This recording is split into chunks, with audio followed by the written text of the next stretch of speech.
Welcome to the Business of Winning podcast, brought to you by Performance Insights, the leading agency with access to the very best talent in motorsport, providing expert speakers, moderators and hosts from the world of Formula One. I got a phone call, funnily enough, from a journalist saying, "Matt, have you seen Lewis's latest tweet?" It had happened about 2 minutes before, so I was about 2 minutes behind the curve, which is a lifetime. And I saw that he'd said he'd tweeted Jensen's telemetry. Anyway, I ran to Lewis's driver's room in the McLaren Communication Centre. I knocked on the door. I said, "Lewis, delete that tweet." He said, "Why? Why should I delete that tweet?" And quite theatrically, he kind of took out his phone and kind of went, "Okay, delete." I then said thank you and went back into my office and saw that the whole thing had exploded. And that is an example of the work of a Formula One comms director, because out of one silly slip, out of a truculent moment from a genius Formula One driver who had the hump, was 24 hours of firefighting. We are delighted to welcome one of Formula One's most respected figures. He is a communications expert, journalist, editor, biographer, novelist, and founder ambassador of Racing Pride. Joining us today is Matt Bishop. Welcome, Matt. How are you today? I'm very well, and thank you very much for having me on. It's an absolute pleasure. Mark and I were very excited about having you join us today because we've got a lot to talk to you about. And if I'll start first, Mark, if that's okay with you. For the benefit of listeners, can you talk us through your career starting in journalism and then moving into Formula One's front line? Initially, of course, at McLaren. Well, I better do it quickly because I'm so old, 61, that it could take ages. But so in a nutshell, probably about 30 odd years ago, I started as a car journalist, but then moved quite swiftly on to Formula One. Became a Formula One journalist, did that for about 15 years. Hugely enjoyed that. And during that period, met and interviewed Ron Dennis. And for some strange reason, Ron Dennis, obviously the boss of McLaren at the time, seemed to take a shine to me. A bit odd, because he didn't always take a shine to journalists, and he and I are very different types, although we go to the same barber, as you may have noticed. But apart from that, we got on well. And he offered me a job in 2001, I think, which I didn't take. But then he offered me a job again, which I did take, and joined him in 2008 and worked with him for 10 great years at McLaren. You know, wonderful times. My very first year there, 2008, winning the World Championship with Lewis Hamilton, his very first World Championship, then working with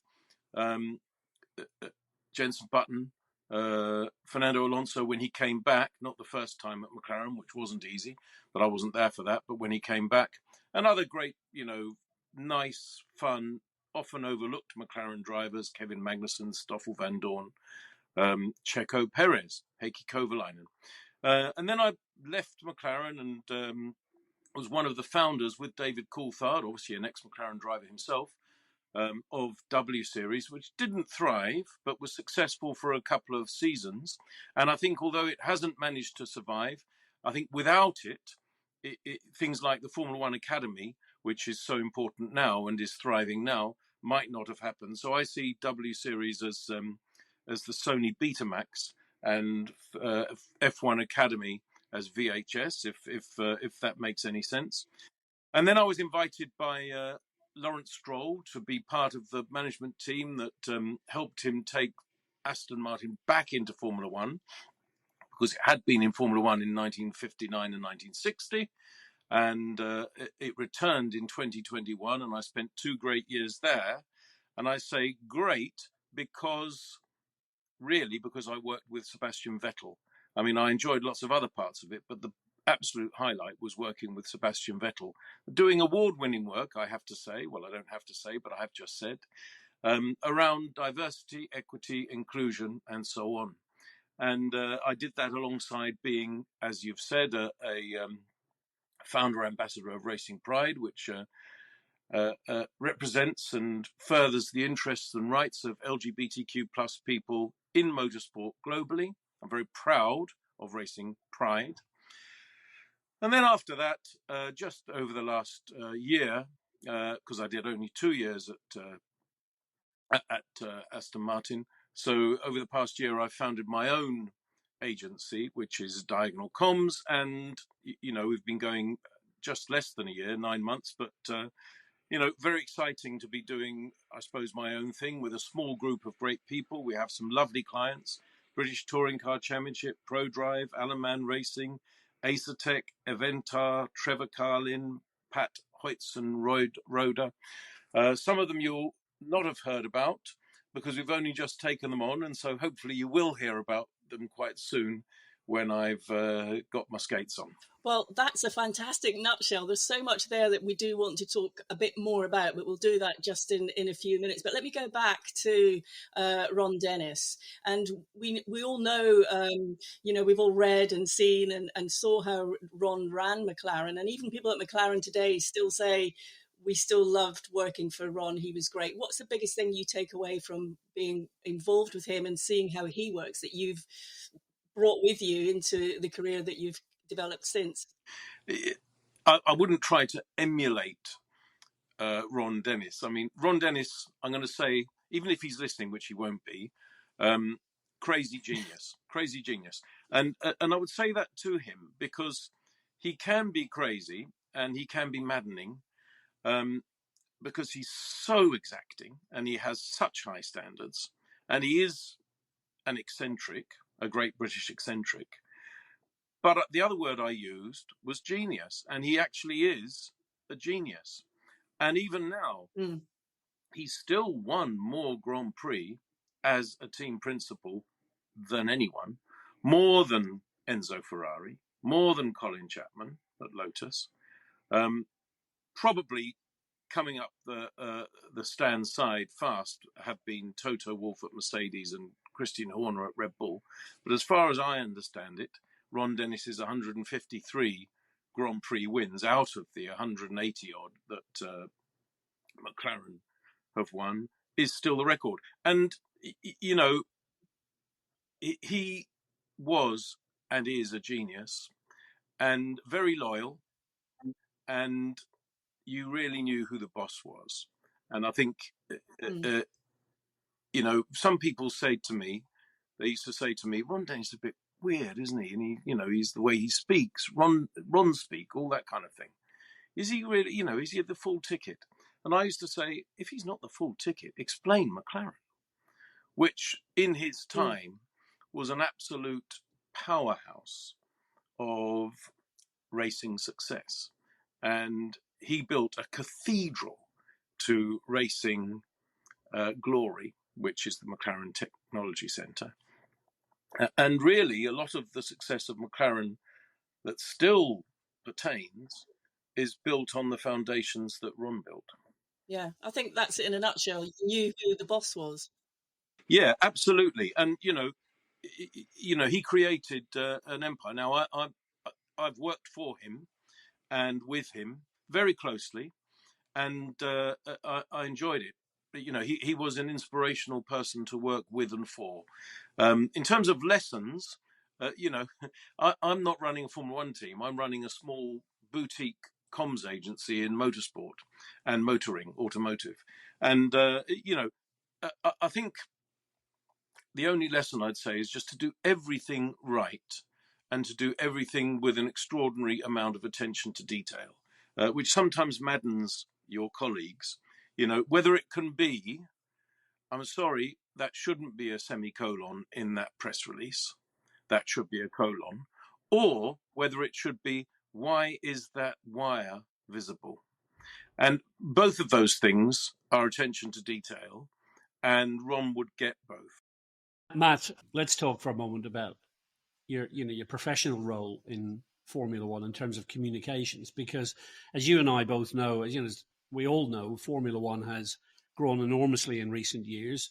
We often talk about the Netflix effect, and I just thought it would be interesting for you to give the listeners some insight into the sheer scale of Formula One and the relentless nature of being responsible for communications in a team with the profile and the stature of McLaren.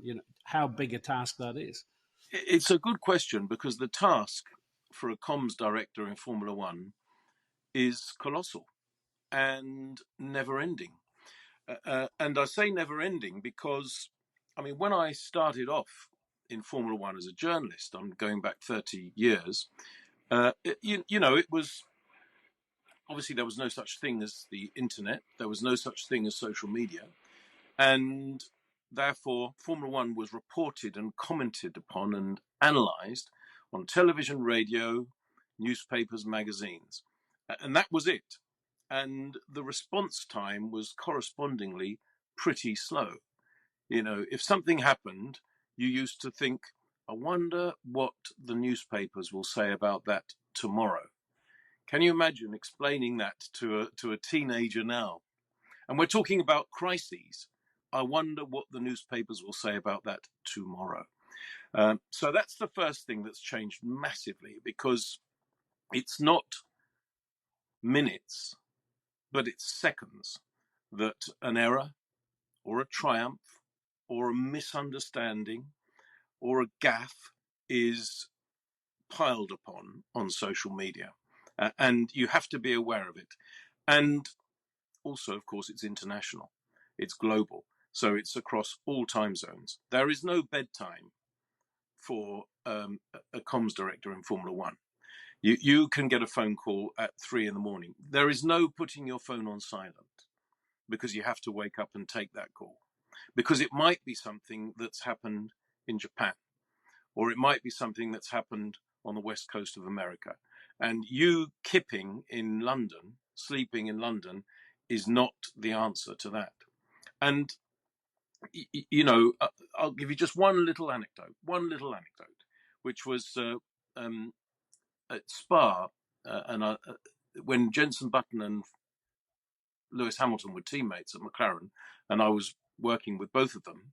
And mostly, not always, but mostly, Lewis was the quicker qualifier. I mean, Jenson, very canny racer, but mostly Lewis was the quicker qualifier. And of course, Lewis is a genius. We know that. Another genius. And at Spa one year, train spotters will tell me the year. I'm thinking around 2012-ish, but somebody will tell me. Jenson just got it all hooked up. He stuck it on the pole and he won the race. And after qualifying, Lewis just was very out of sorts because he's so competitive. And by the way, every great driver from Senna onwards, probably Fangio, was out of sorts when his teammate was mysteriously quicker than him, particularly at a circuit like Spa, which is supposed to sort out the natural talents from the not quite so natural talents.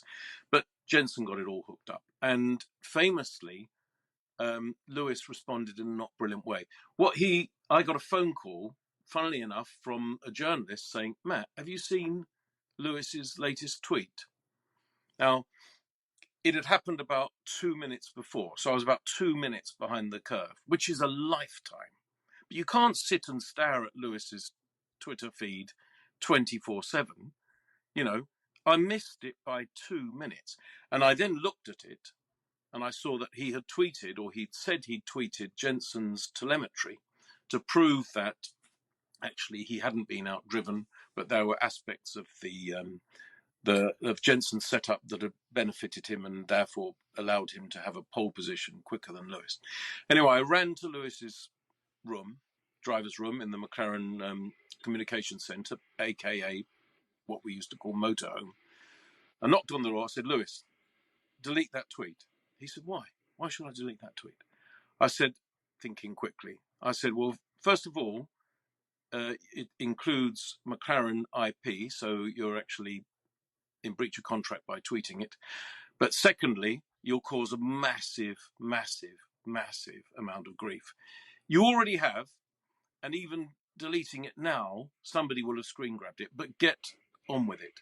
And quite theatrically, he kind of took out his phone like a truculent teenager and kind of went, okay, delete, pressing it. And at that moment, I then said thank you and went back into my office and saw that the whole thing had exploded. And that is an example of the work of a Formula One comms director, because out of one silly slip, And by the way, he didn't even tweet the right telemetry. He tweeted Oliver Turvey's telemetry out of the simulator. Never mind. But out of one silly error, out of a truculent moment from a genius Formula One driver who had the hump, was 24 hours of firefighting. Matt, that's such a fantastic anecdote. And by the way, while you were relating it, I had a quick look. And, if you Google that moment, it was 2012, you're quite right. 2020, if you Google that moment, the news coverage of that incident that comes up starts with the BBC, then goes on to Reuters, then goes on to Fox Sports, then goes on to The Guardian, the Times of London. I mean, it just illustrates the fact that something that happened 12 years ago had spread far and wide all over the internet just because of a tweet. And it kind of beautifully summarizes that point you made about the fact that as comms director, it is quite literally a 24/7 job and no let up. It is totally. And, there used to be a phrase, don't worry about what's written in the papers, it's only chip paper tomorrow. But actually, of course, that isn't the case now, because everything is indelible, because it's all on the web. So some people used to think, oh, well, web stories are ephemeral. They're not as important as the official written word on paper. That was the early thought. Absolutely the opposite is the case. You can't wrap your chips in a web story, but you can't delete it either. Yeah. No, it never goes away, does it? The landscape has just changed enormously. But Matt, let me ask you another question. I'm interested to know how you found moving from working in the media to representing a team. And did you find that shift as much as you expected, or were there aspects that made you rethink your understanding of Formula One? I'll let you into a secret. There is no job more fun than being a Formula One journalist, particularly if you're the editor of your magazine and you can just think, what are we going to say this month? Who are we going to profile this month? What are we going to say about Michael Schumacher, Mika Häkkinen, Jacques Villeneuve, Bernie Ecclestone, Ron Dennis, Frank Williams, Jean Todt, Flavio Briatore? I mean, this cast of characters from the past. What are we going to say? And then when we said it, because there was no internet back in those days, you'd march into the paddock and everyone had to read it, because we established with F1 Racing, which I was the editor of, that we could publish the magazine not only in English. When I started, we published in one country, the UK, in one language, English. But by the time I finished 11 years later, we were published in 34 languages in 110 countries. And it was enormous. It was a pre-internet publishing Formula One sensation. Dare I say it? Maybe even Drive to Survive on paper of its day. And people had to watch it, read it. There's a Freudian slip. I said watch it, I meant read it. People had to. The sponsors did. The sponsor prospects did. Other journalists did. The teams did. You get on a flight and there you'd see, Jarno Trulli or Patrick Head reading your words. It was quite fun. Anyway, I loved it. I absolutely loved it. But it paid peanuts comparatively. And when Ron Dennis invited me to join McLaren for 2008, I had, in my little way, a financial revolution. And we're talking about considerably more than double what I was earning before, considerably more than double. And, you need your parsnips buttered. You need to pay the mortgage. You need to indulge your enthusiasm for classic cars if you've got one, which is an expensive habit. Anyway, so certainly that the reason for leaving was primarily financial, But then when you get to a Formula One team, I think you discover something which intellectually before, but you only really experience when you're in the heart of the team, which is, if you ask most Formula One fans, not all, but most Formula One fans, they'll say they are Hamilton fans or Leclerc fans or Verstappen fans or Alonso fans. But that isn't really how it feels in a team, because it isn't two drivers, it's 300 people, as was them, now well over 1,000, even with a budget cap. And it really is a team sport. And I used to see, when a driver won a race, and I used to see marketing people and catering people hugging each other and crying with happiness when they won a race. And I used to think, that's fake. They can't really be that pleased. They didn't win the race. Then when it happened to me, I did the same. I realized it is absolutely a team effort. And I can't talk about Interlagos 2008, where I was in the garage and Lewis had to finish fifth to win the championship, and he was running sixth. And as we all know, he managed to take sixth by overtaking Timo Glock's Toyota on the last corner of the last lap of the last race of the year. You couldn't make it up. Ferrari were already celebrating, and Felipe Massa had already crossed the line. He had won the World Championship as far as he was concerned, in his home city, among his friends and family. But behind him, half a minute behind him, history was being rewritten. And the little hairs on the back of my head stand up when I talk about it now. And I wept with joy at the time. It was an extraordinary day. So, yes, the thing about journalism is it's an individual craft, really, even if you're part of a team. But working for a Formula One team is teamwork. Matt, that's just fantastic, and I really relate to it because, as you know, I was at Jordan and we didn't win many races at Jordan, but the 4 that we did definitely had that kind of impact on me and all the people that I worked with. But I wanted to shift gears slightly now into something that you touched upon. You know, you've had a long career, but you haven't worked in tons of places. You have worked for 2 Formula One teams, and as you say, editor of the biggest Formula One magazine in the world that we've ever seen.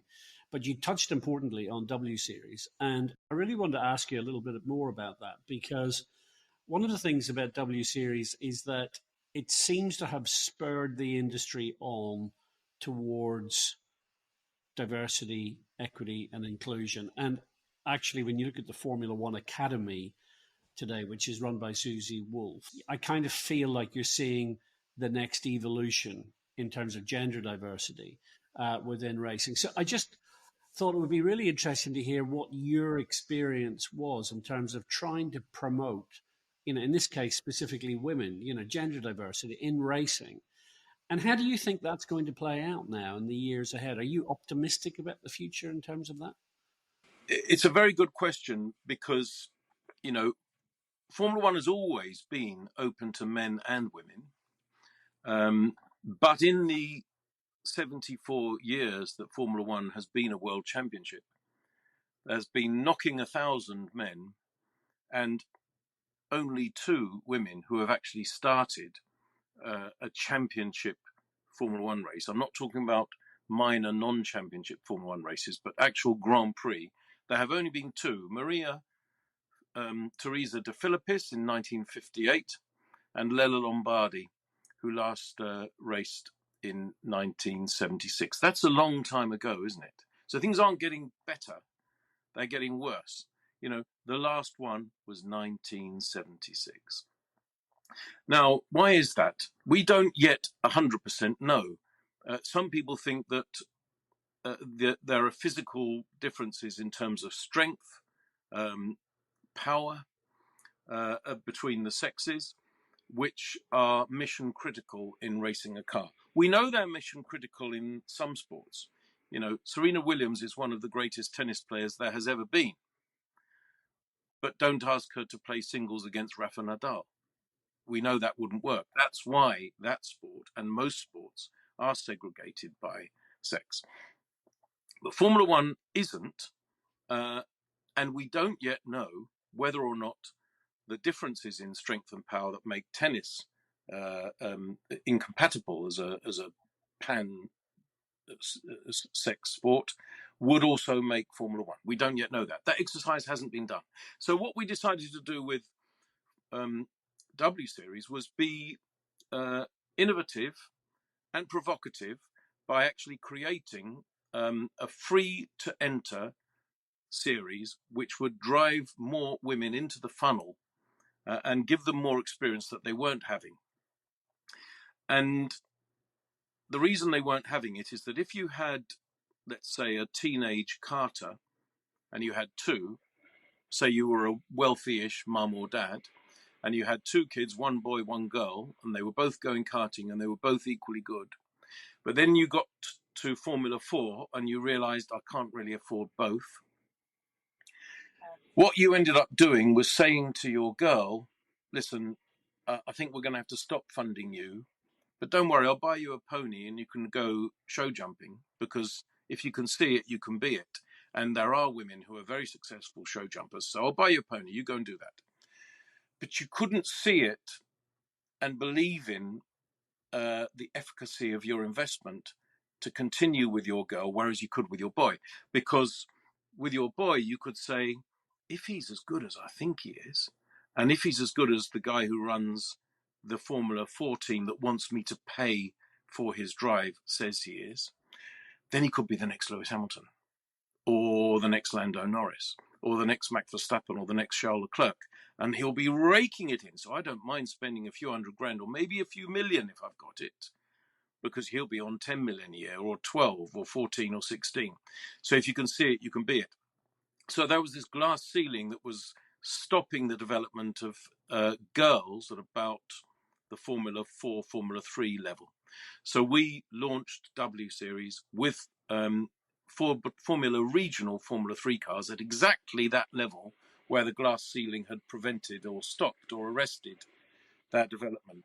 And we were able to give free of charge racing to people who had not been able to do it at all or for years. I remember Alice Powell had not raced for 3 years and was working as a builder's mate. Her father ran a small building company, and the weekend before our first race, which was Hockenheim 2019, she was helping her dad smash up a gents' toilet in a pub in the Midlands in England, smashing it up and reinstalling a new urinal. And she was taking all the rubbish out by wheelbarrow and sticking it in a skip. The next weekend she went to Hockenheim, not having raced anything for 3 years, stuck it on the podium.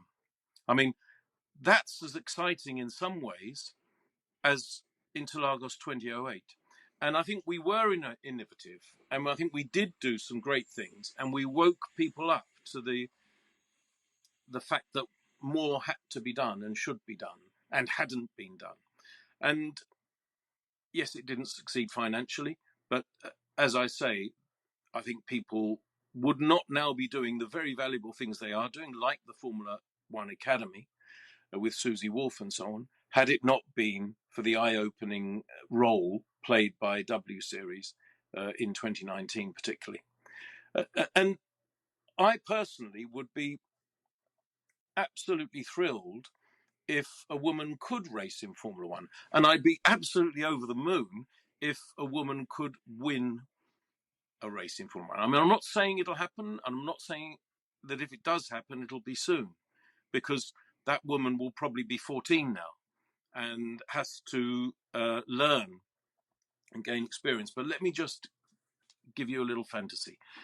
Let's say that we three, or anybody listening to this, is watching the news on a Sunday night and they hear the following bulletin. They hear, and I'm going to invent a name, Jenny Jenkins. There you are, I've invented a name. And they hear, today in Monte Carlo, Jenny Jenkins won the Monaco Grand Prix for Ferrari. Second was Max Verstappen in the Red Bull. Third, Lando Norris for McLaren. She would become, overnight, the biggest sports star in the world. She would. And every sponsor would be banging her door down trying to make sure that they could do endorsement deals with her. It's there, ready, and everybody involved in motorsport, everybody should be doing more to try to make it happen. I think, as you sort of very eloquently said there's so much has changed. It is happening, isn't it? It's, as you say, it might not happen as quickly as you'd like, but it's clearly, there really isn't that many obstacles. We just have to keep doing and seeing what's happening to make that happen. It's true. And some people say, oh, well, your drivers at W Series, you know, the ones that won the races, you know, and shone. So Jamie Chadwick, Alice Powell, Beitska Visser, Jessica Hawkins, all the others, they're not as good as Lewis Hamilton and Max Verstappen, are they? And I'd say, who is? Who is? You know, is Valtteri Bottas as good as Lewis Hamilton and Max Verstappen? No, of course not. But he's had a long Formula One career. You know, it's a false equivalence to start accusing people of being substandard because they're not as good as two of the greatest geniuses that have ever sat in a racing car ever. It's a really, really valid point. But Matt, obviously, as a gay man, you've always championed the cause of diversity and inclusion, and particularly in recent years. And you said how proud you are with the creation of Racing Pride. Can you explain that aspect of your career journey and how challenging that must have been at times? When I started 30 years ago, I was colloquially known as the only gay in the Formula One village, and I was in terms of who was out, who was known, but I can't have actually been because the others must have been hidden or closeted, as we say. And I'm not saying there were millions. You know, if I'd worked in opera, I would have been among more gay men. I realise the demographic is different, but nonetheless, there were clearly closeted gay men, particularly, and lesbians, bisexual people in Formula One at the time. But I decided to come out because I just thought, you know, I'm in my 30s already, and don't be silly, you know, stand up and be counted. So I thought I would. And I did encounter some homophobia. I probably encountered a little bit more than I knew about because homophobes are bullies, and most bullies don't, you know, they're cowards as well. So they probably did a lot of the homophobia behind my back. But some of it was done in front of my face, and that was not very pleasant. But I decided to operate a zero tolerance policy to it and try to call it out. And over the years, I began to notice that my attitude to it had been noticed. And I used to start getting the odd email, which I still do now, not from somebody on their Williams email address or their McLaren email address or their Red Bull email address, but from their Gmail and a private one that didn't reveal themselves. And they would say, "Dear Matt, I've been following you and I'm aware of you and I see what you do on Twitter or on Racing Pride or whatever." Or even before that, they used to email me, or I just happen to know you're a gay man. And I'm a gay man. I'm a gay man, but I can't come out because I'm an engineer or I'm a mechanic, and it just wouldn't go down, I don't think, with my boss.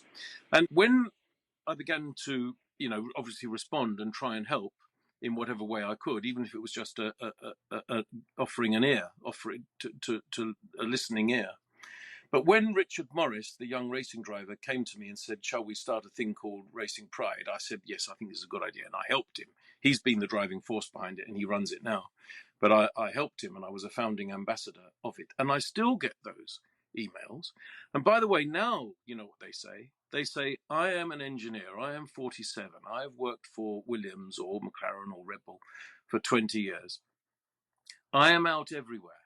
I am now married to my same-sex husband. I'm out to my family. I'm out to his family. I'm out to all our friends. I'm out to our neighbours. But I'm not out at work."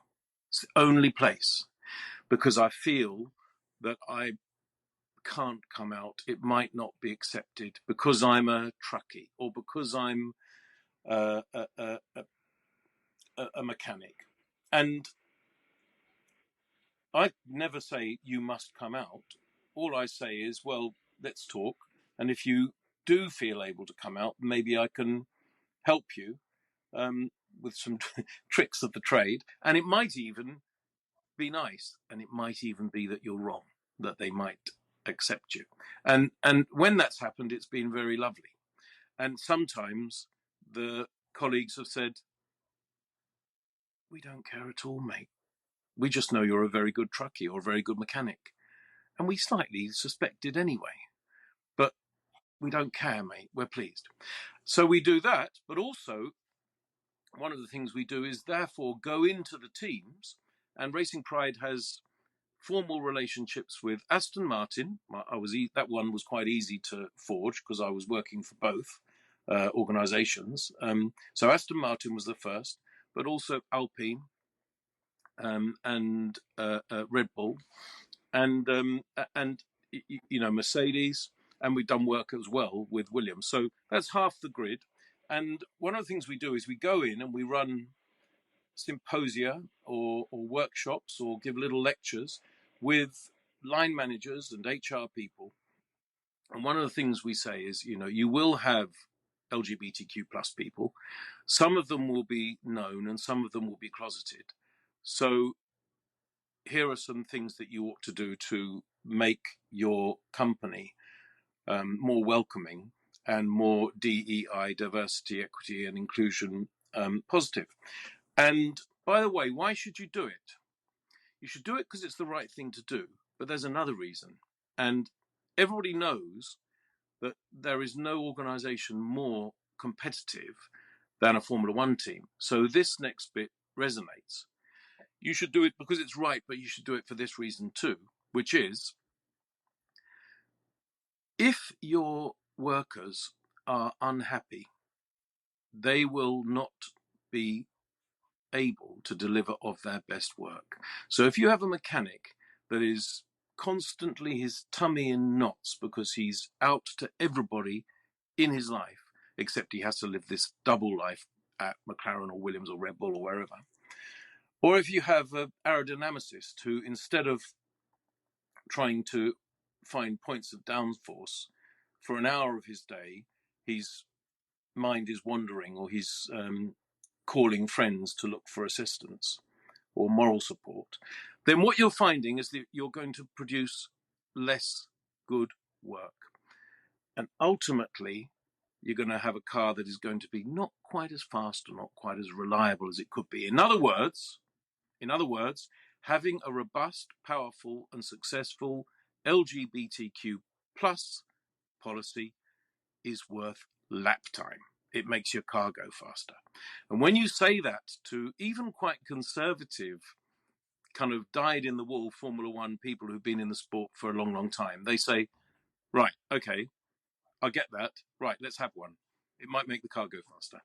And I think that's a powerful thing, and I also think it's true. I think that's brilliant, Matt. You and I have known each other for a long time. We've never had this particular conversation. We've had some great fun conversations about some of the challenges you face, but great to hear you articulate that. I have to tell you a story that I haven't told you before, which is that on one occasion, a mutual good friend of both of ours, Mr. Eddie Jordan, called me into a management meeting on one occasion and asked our team manager if he could work out how much we would save if all the mechanics slept together. And I said, we were like, why are you asking? He said, well, I've just discovered that Matt Bishop is gay. And I understand there's some other gay people, possibly even in our own team. And I'm wondering if there's a cost saving to be had from booking double rooms instead of twin rooms.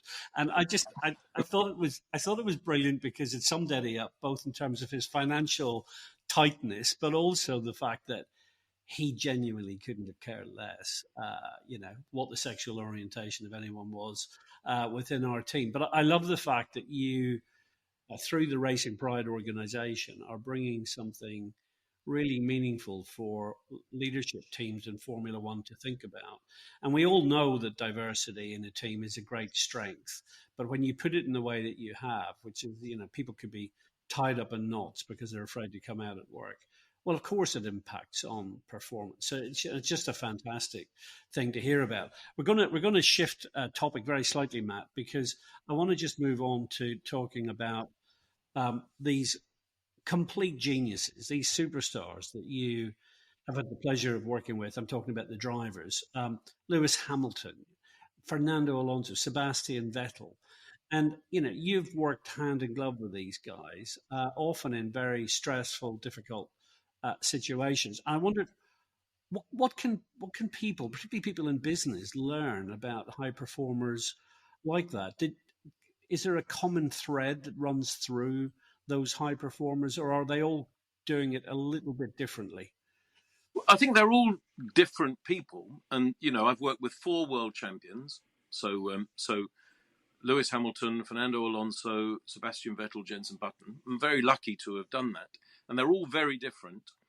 But probably the most famous and certainly the most successful of those 4 is, of course, Lewis Hamilton. I mean, he's the most successful driver in the history of our sport, and I think they all share absolutely unshakable self-belief. They all know, they all know that they're the best that there's ever been that's sat in a racing car. And they all know that if they've driven a lap of 1 minute 24.646, 1 minute 24.646 is the fastest that car can go. And they have that unshakable belief. They also have an extraordinary, indefatigable will to win in adversity even. I'll tell you a little story. So Lewis Hamilton won the championship in 2008 at McLaren. I was there, and a great year that was. 2009, we built him a terrible car. I mean, a very bad car. He was qualifying 14th, 15th in the early stages of that season, and poor Heikki Kovalainen, his teammate, very good driver, was not even often as quick as that. It was dismal. And our engineers began to work. There's no golden bullets or silver bullets or magic bullets like there used to be in the 70s or 60s. You can suddenly invent something and find 2 seconds a lap. No. It's even then, and I'm going back 15 years, 2009, it was small iterations of technical advancement, but they were made, daily. Daily, somebody was thinking of something. And then at the next race, the car was ever so slightly quicker. Anyway, we got all the way through to about 2/3 of the way through the season to the Hungarian Grand Prix. And we thought it might suit our car because it's a slow circuit and our car was still bad at fast circuits, on fast corners. Anyway, Lewis stuck it, I think, P4 in qualifying, 4th place, and then drove an absolutely beautiful race to win. So he had won the first race of our season, and everybody else, every single other person from Ron Dennis down, felt this most profound sense of relief. That was the feeling. It was relief. Thank goodness we're not going to have a winless season. Thank goodness we can go and tell Vodafone, our sponsor, our title sponsor at the time, and all our other sponsors, there you are. That's why you sponsor us. Have some champagne. And I went to collect Lewis from the podium and take him to the post-race media pen for his interviews. And I kind of, I was ready with the hug to say, hey, great job. Fantastic. What a relief. And he said, relief? Do the sum. If I win every race from now to the end of the season, can I still be champion? Can I win the championship again? And nobody in the team was thinking that except Lewis Hamilton. That was his view. That's the mark of a winner. Relief has no place in that. It's just unshakable ambition. Of course, he didn't win all the races in the rest of the season, and he didn't become world champion, but he won one more at Singapore, another circuit that doesn't have a lot of fast corners. But I always remember that moment. He was quite impatient with me offering a hug and relief. He didn't want relief. He wanted, can I win the championship now?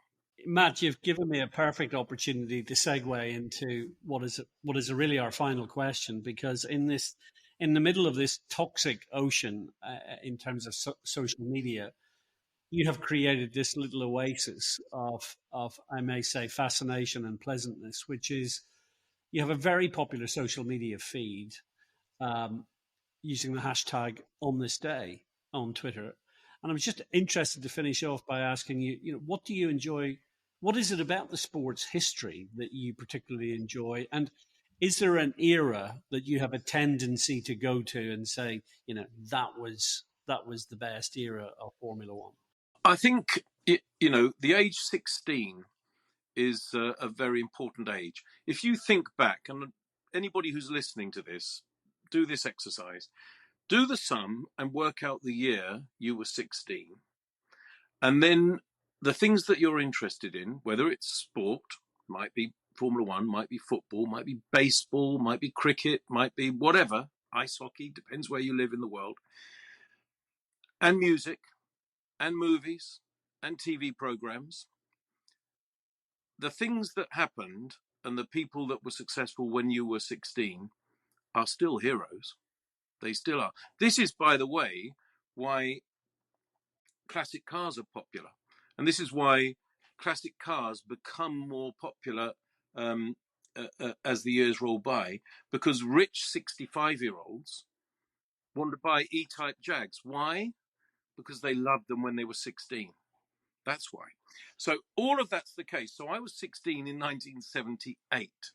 So is that the best season of all time? Well, it's right up there in my mind. Carlos Reutemann was not world champion. Mario Andretti was world champion in the beautiful Lotus 79. But Carlos Reutemann won 4 Grand Prix in his Ferrari 312 T4. And guess what? You've got your Ferrari T-shirt on, or your sweatshirt on. I love it. I've got a Carlos Reutemann T-shirt on. So I think the 70s probably is where I have a real soft spot. But actually, I love all of history.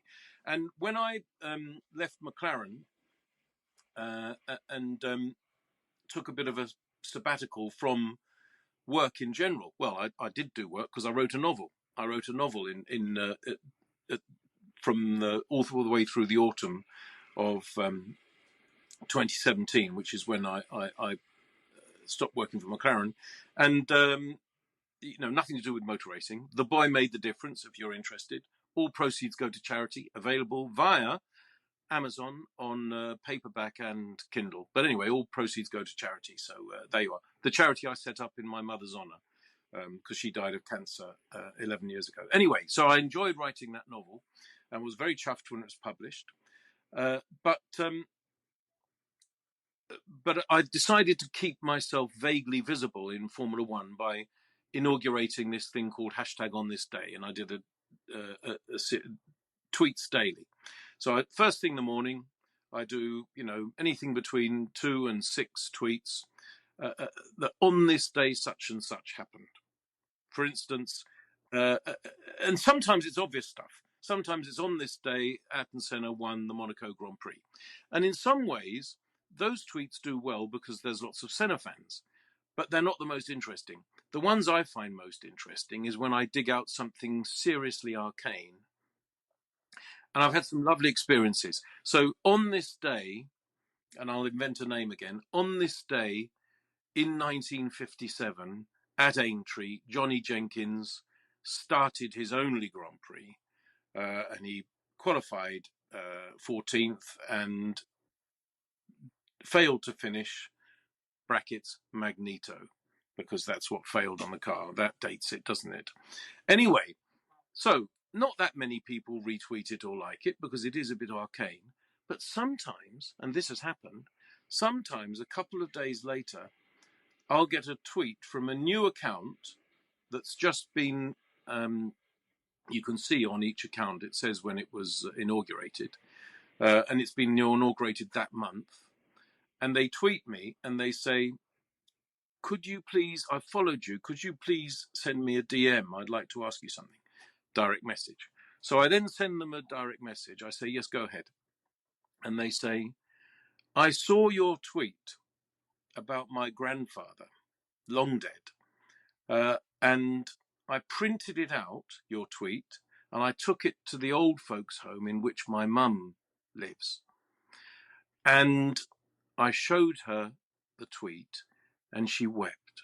She said, I haven't read about my father for years and years and years, and I'm amazed that some journalist now is still remembering him. Now that, for me, is beautiful. And social media is full of toxicity, but it's also got stuff like that. I mean, Matt, that's a fantastic story, and I think it's a great way to end our podcast today on a positive. I mean, I do follow that. I follow your tweets regularly and love seeing them. Obviously, things I didn't know. It's great to know that you've got so much passion about the history of the sport and still, take that time to do it. But today's been really insightful. It's been a pleasure talking to you, and I think Mark and I would both agree. It's been fantastic, and long may it continue. We hope to see you again very soon.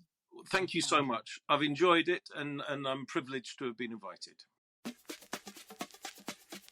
The Business of Winning podcast is brought to you by Performance Insights, specialists in matching leading talents from across the Formula One sports industry with corporate events worldwide.